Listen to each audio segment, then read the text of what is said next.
My name is Casey. Welcome to HoloRhythm. We are here to provide you the knowledge and instrumentation necessary to cultivate the skills in music and mindfulness through the traditional rhythms of West African culture. Please check us out on our website, holorhythm.org, and we're also available on all the social media channels. Welcome to part 2 of our 3-part mini-series from HoloRhythm. Let us learn how to play the djembe. We're going to discuss in this installment seat position, drum position, body to drum relationship, hand posture and technique, the importance of relaxation and breathing, practice habits for success, and the basic rudimentary sounds to help you establish your ABCs. We'll start with seat posture. When sitting in your seat, you may find yourself inside of the classroom sitting in a variety of different ways. If at all possible, it would be great to have a drum throne. They're designed for drumming. Figure it might be useful. But the main reason why is that it allows you to adjust the height of your seating posture. And surprisingly, that makes a big difference. You always want to sit with your djembe.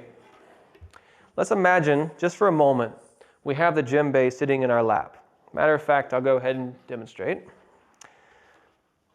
With the djembe sitting in your lap, if my seat is so low that when I put my hands on the drum to play, that my elbow ends up being below the playing aspect of my djembe, well then it tends to create some technique issues in the hand that we'll get into. In reverse, if for some reason you have a smaller djembe or an extra tall seat, another issue you might come into is your hip and your elbow being above the playing surface of the djembe. And again, this creates some difficulties in the ability to generate good sound in the hand technique. The ideal position, if given the option, is to have your elbow be just above the playing surface and your hip to your knee being almost parallel to the floor, if not slightly elevated, or in some cases, if you're a tall person, it'll be slightly declined. Your hip will be just below your knee position. And that's okay. The whole idea is to position the body in such a way that we can create good technique with our hands. So that's the height of the seat. When ready to play the djembe, you always want to make sure that you're sitting towards the edge of your seat and you're sitting up nice and tall. Let's now talk about sitting with the djembe. Tilt the djembe away from you and then bring it into your body so that if you can see your knees, you'd want your knees to be positioned almost in half over the djembe. Some people like to bring the djembe in really tight to their body, but that creates a difficulty we'll get into in just a moment. And then other times, people would like to take the drum too far away from their body, which also creates a difficulty. Remember that the key of the placement of the djembe is to create efficiency of sound and relaxation in the body. So turning again to the side, if we have the djembe too far away, remembering that our initial posture is just to be sitting completely upright but relaxed towards the edge of our chair. If the djembe is too far away from us, when it comes time to creating the pitches of the djembe, if I have to reach my hand far enough out on the djembe so that my shoulders start to round across my back, it will create tension in the body that's unnecessary. And likewise, if I bring the djembe too close into my body, when it comes time to playing the sounds, what you will find is that your elbow ends up being about a 90-degree angle and is really close to your body. I want you to imagine that if you was to split my body in half along this plane, there's a straight line.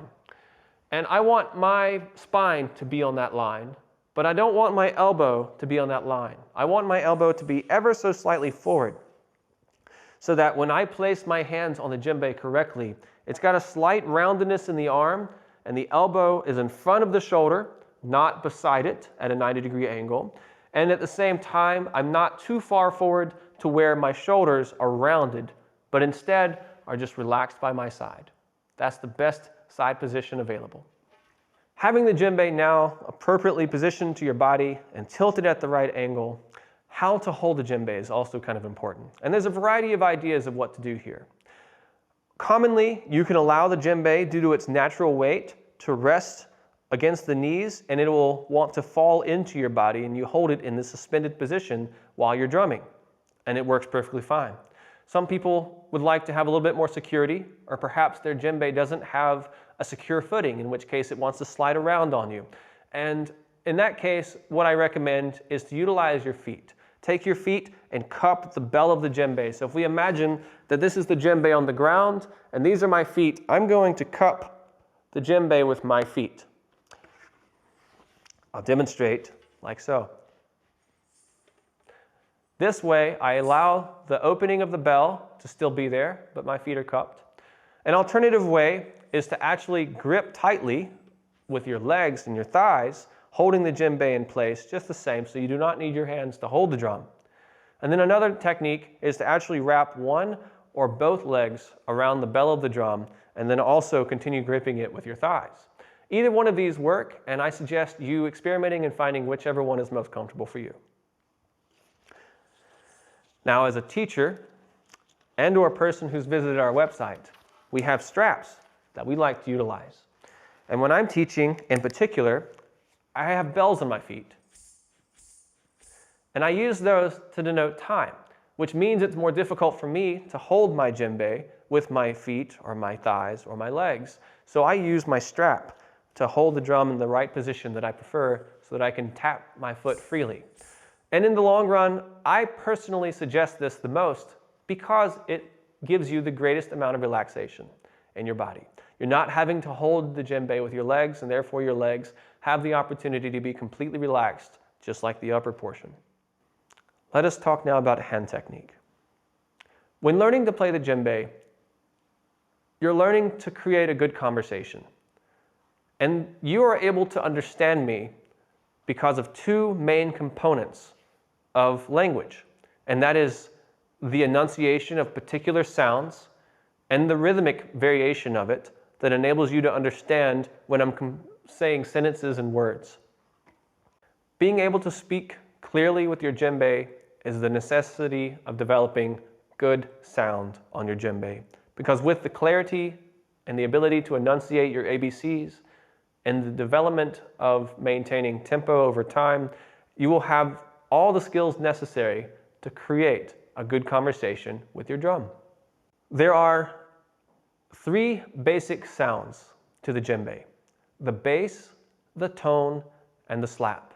When playing the bass, what I instruct my students to do is to take an open palm in a relaxed position. I'm not holding any tension in my hand by holding my hands open or fingers closed or any of this. I'm just letting my hand be in a nice open position, and the only tension is coming from me just not letting my hand close into a fist.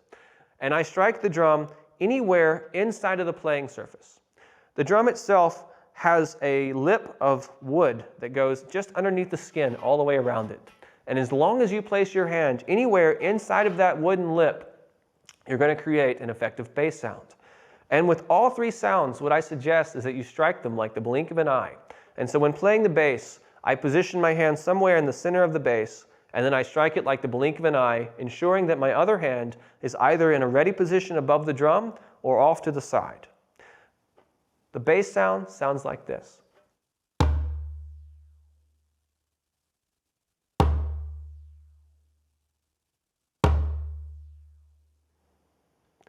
Anything that you do, striking the center is effective.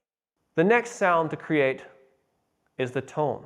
And for both the next two sounds, the tone and the slap, we're going to be playing with a part of the hand that doesn't utilize all of it, but instead from the fingertip down to somewhere in this area here. Depending on your drum size and or your hand size, where it exactly strikes is different. And people have a lot of different opinions about how to create the different tones and slaps. The ones I'm going to share with you are the ones that I find most efficient and effective at creating the necessary sounds.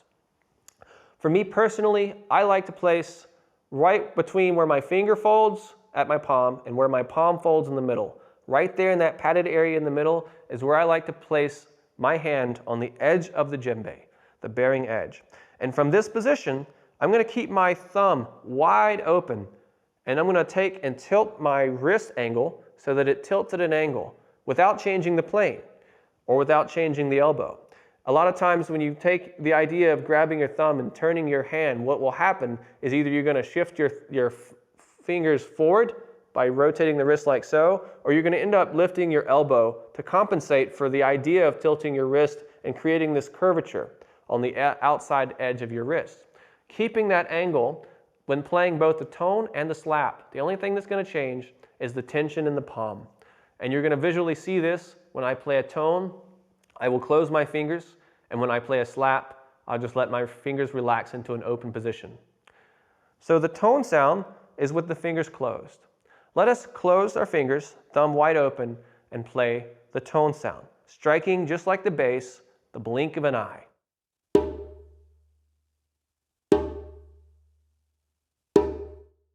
And when you strike the tone, you also want to make sure that you do not leave your hand on the drum. If you do, it sounds similar, but it has a muted effect, which we don't necessarily want to capture. Make sure when striking the bass, the tone, and the slap, the blink of an eye contact on the drum doesn't stay any longer. That's the tone. Now let's talk about the slap. As mentioned, the slap utilizes about this much of your hand, give or take a little bit at the bottom end, and we're just going to allow our fingers to relax. We're going to keep the curvature in the wrist, and we're going to let our body come to a nice relaxed position with a slight curvature around the entire form. And I'm going to strike it almost like a whipping action, but not intentionally doing anything with the body to do so.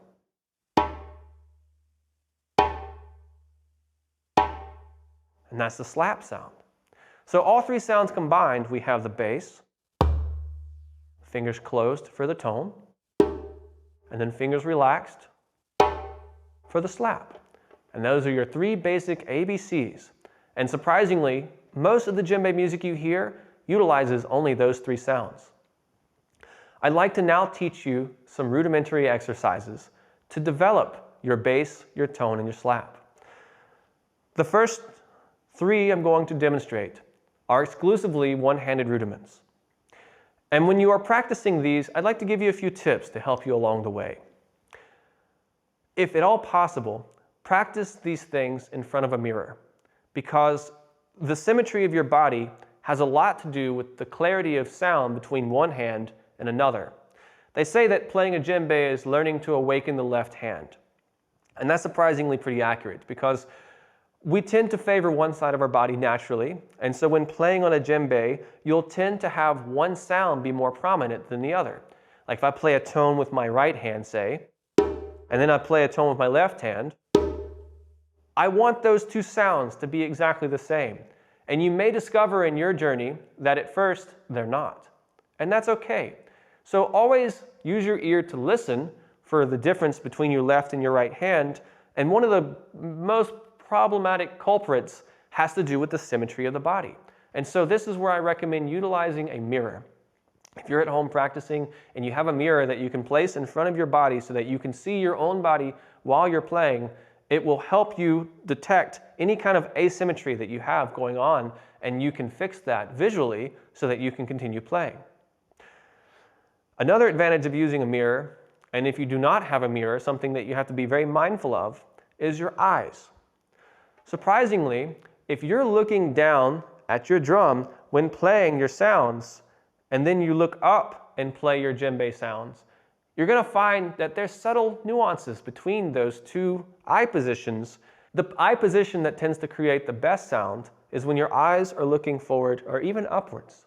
You may find as you watch djembe players in performances, you'll find that their head kind of tilts back and off to a side and their neck gets wide open. We won't go into why that happens, but just save it to say that if your eye contact is either parallel to the ground or slightly upwards, you're going to create the best sound. And so when you're looking in front of a mirror, you can look at your eyes, or you can study your drum technique without having to actually look down at your drum.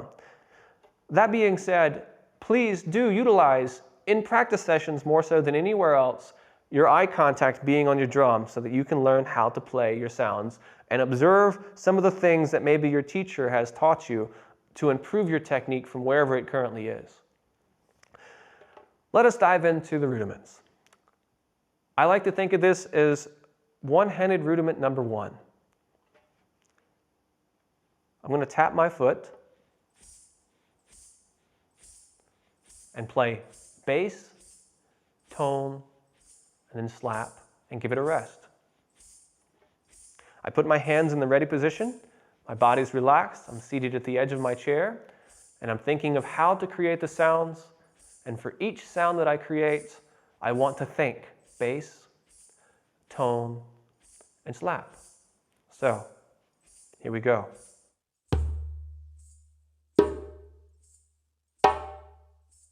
Rest.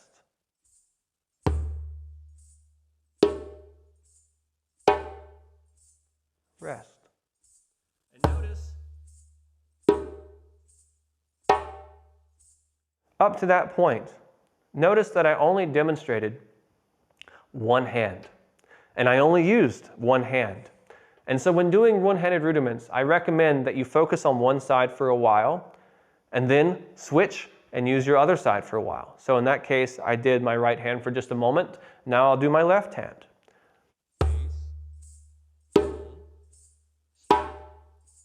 Rest.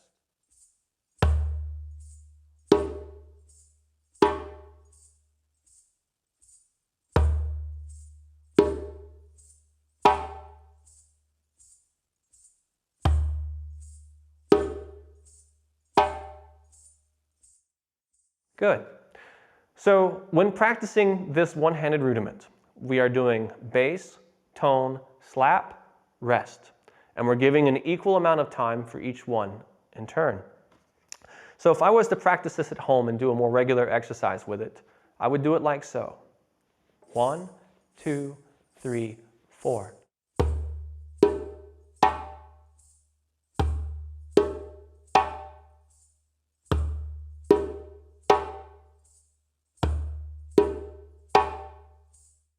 And so that was 4 times, if you counted with me. I did the exercise 4 times and I used only my dominant hand. Now, at that moment, I would immediately switch to my non-dominant hand, which in my case is my left, and do exactly the same thing for the same duration of time. And then I would go back and forth for this particular rudiment exercise, alternating from one hand to the next, focusing on what it feels like in my hand to play the tone, to play the slap, and to play the bass. And then when I switch hands, see that that feeling is uniform in both hands as I switched, and also listening to the pitches. Is my right hand tone the same as my left hand tone? Is my right hand slap the same as my left hand slap? And I want to listen to them, and if they sound distinctly different, there's probably some reasons why. In a future video, we'll dive into those details, and or if you come to one of the classes, we'll dive into those details. But for now, just understand that if you hear that difference, there are things that we can utilize to improve them, but recognizing them is step 1. I'm going to give you now an example of that exercise done continuously. Sounds like this. One-handed rudiment number 1.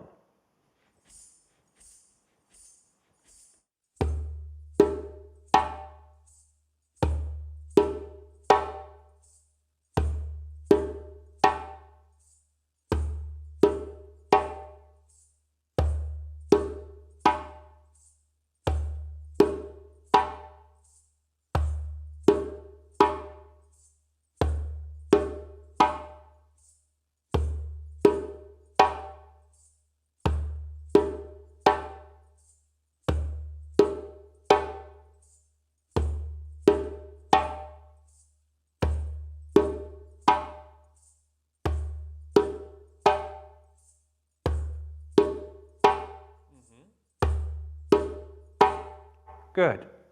So that's one-handed rudiment number 1. When doing any rudiment exercise, the most important thing is the development of sound. And so surprisingly, what gives you the best opportunity for learning good sound is the speed of which you're learning. Slow. Slow is the best way. When playing these rudiment exercises, make sure that you play them very slowly. And if you need to assist you, make use of a metronome. In today's times, we have cell phones and the ability to put metronomes into our cell phones, in which case you can put them into your ears or put them on a loudspeaker or whatever method works best for you. So that way you can give a consistent movement through time, and you make sure, while you're focusing on other details, you can make sure that you're not increasing your tempo. Let me move on now to another rudiment. I like to call this one-handed rudiment number 2. The same ideas apply. You start off by playing with just one hand for a while, then you play with just another hand for a while, and then eventually you alternate between them with a set duration for each hand in turn as you alternate.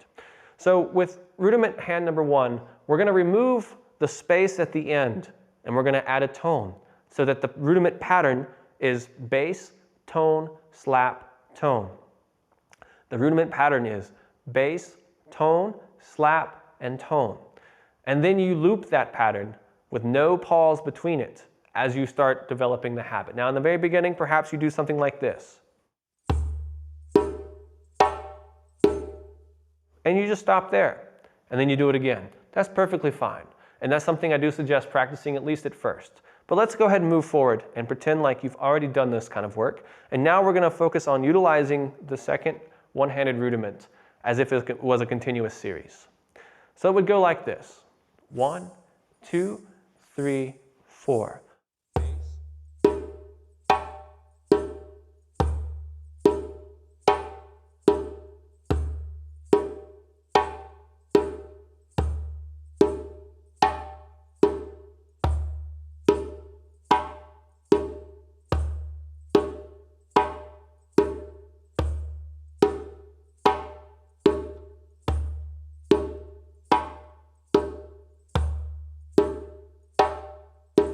Etc. You continue that process indefinitely, and I can tell you after over 15 years of experience, I still do these exercises on a regular basis. So no matter what level of development you have, it's always important to work on your rudiments, and these rudiment exercises are the foundation of all of them. Let me give you the third one-handed rudiment exercise, and what we do in this case is we invert the sounds of the second rudiment. We keep the bass in the same spot, but what was once tones are now slaps in the same measure of time. So what that rudiment is bass, slap, tone, slap. Bass, slap, tone, slap. So doing the same exercise as we just did in rudiment number 2, it sounds like this. 1, 3, 4.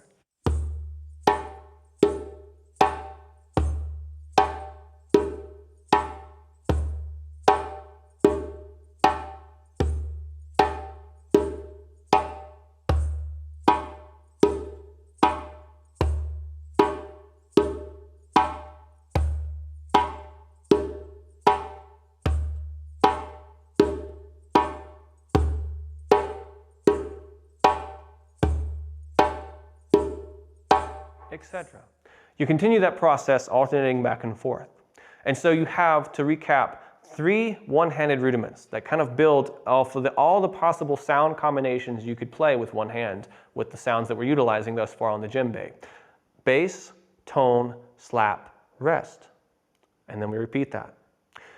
One-handed rudiment number 2, bass, tone, slap, and tone. And then finally one-handed rudiment number 3, bass, slap, tone, slap. Utilizing just these alone with one-handed practice over time can help you create great clarity when it comes to playing your djembe. Let's go another step further. I'd like to finish part 2 of our video series with two-handed rudiments. We're going to take the skill sets of part 2 and part 3 of the one-handed rudiments and combine them together as one continuous run. And so what I mean by that is that the part 2 one-handed rudiment is bass, tone, slap, and tone. Part 3, bass, slap, tone, and slap. And what we're going to do is combine them together so that we have bass, tone, slap, tone, bass, slap, tone, slap. That's the complete rudiment. Bass, tone, slap, tone, bass, slap, tone, slap. And then that process is repeated. And you can do this exercise as a one-handed rudiment and then eventually as a two-handed rudiment. Let me demonstrate that as a one-handed rudiment.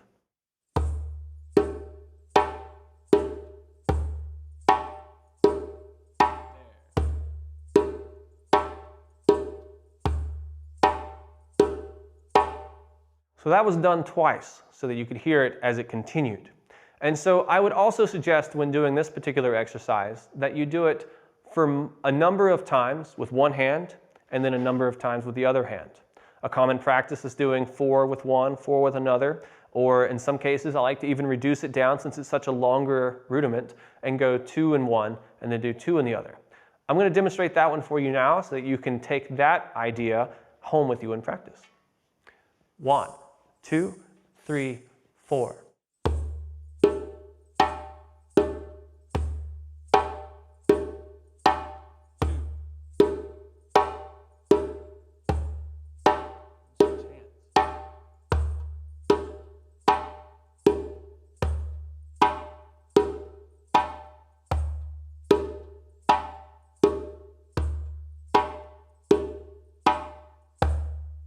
Etc.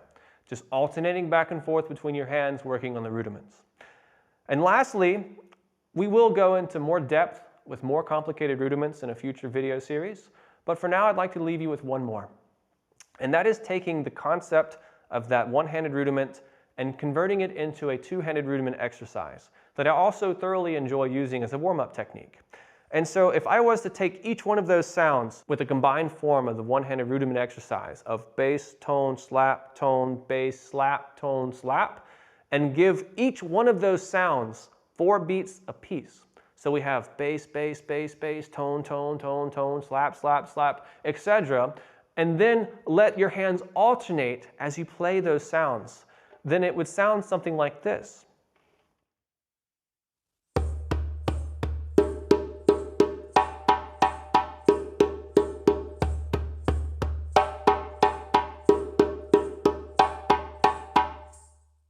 And you would loop that pattern over and over again.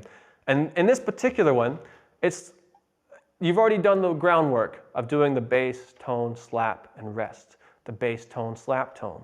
The bass, slap, tone, slap. You've done all of those, and you've practiced them very slowly and diligently to create a clear understanding of your different sounds and what they feel like in the hand. You've also developed the awareness of relaxation in the body, and you're making sure throughout the entire process that you don't forget to breathe. You always want to make sure that your diaphragm and your stomach are relaxed, and your chest is relaxed, and breathing is coming naturally in and out. And having done all of these things, now it's time to start learning to recognize that as you develop these sounds at different tempos, that your clarity either increases or diminishes over time. And so when playing slowly, you will be doing a certain amount of work to create clarity at that low tempo. But if we take that same exercise that I just demonstrated and played it at a faster speed, then what you may find is that it doesn't always equate to great clarity. And so what I suggest doing as you develop your musical skills over time is using a metronome and observing what BPM you set your metronome at this level of learning in the beginning, the slow levels. And then as you get really comfortable and feel that you're pretty confident in playing your bass, your tone, and your slap, and you start utilizing this last rudiment demonstrated with greater speeds, that you do it very slowly. You increase your BPMs over time very slowly. So that you might play, let's say, 100 BPMs when first learning how to play, or perhaps even slower, 75 or 80, something like that. And you're going to be practicing over and over again. And your rest, and you're thinking to yourself, why are you making me do this, Casey? I promise you it's worth it, and it'll pan out in the end. But I'll admit, sometimes it gets a little boring, and you might want to do something a little faster. And so do the other exercise where you're going.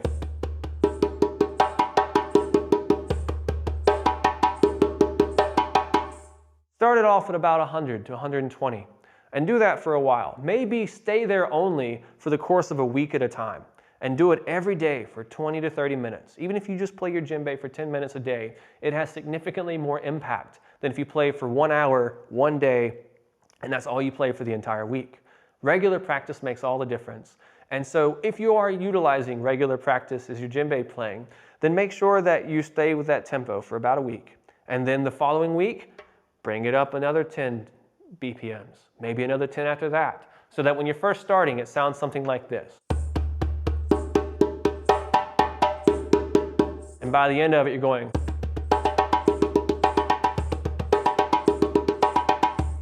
Or faster. I leave it to you, the brave. Thank you so much for being with me in part 2 of our video series. In part 3 of our video series, we're going to give you an introductory lesson, and we're going to learn a fun rhythm. Stay tuned.